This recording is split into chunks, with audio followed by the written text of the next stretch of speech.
So far, we've been doing searches with KQL on the events database.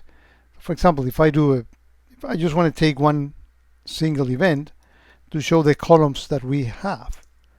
So if we run this very simple search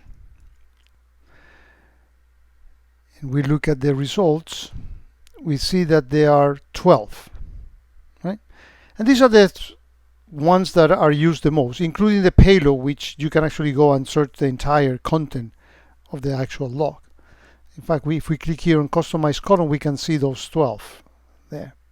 I don't want to give you the impression that that's all you can search in KQL. If instead of using events, we use the events all database and run the same query, we get far many attributes. Just on the A alone covers the entire page. If we click again on customize columns, let me close this window here, we see that there are 488 attributes that we can search.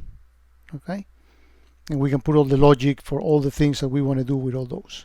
Again, a very short video. I mean, you will only perform searches with the event all database when you want to get some of these. Otherwise, I guess that you may have some impact on the performance of it.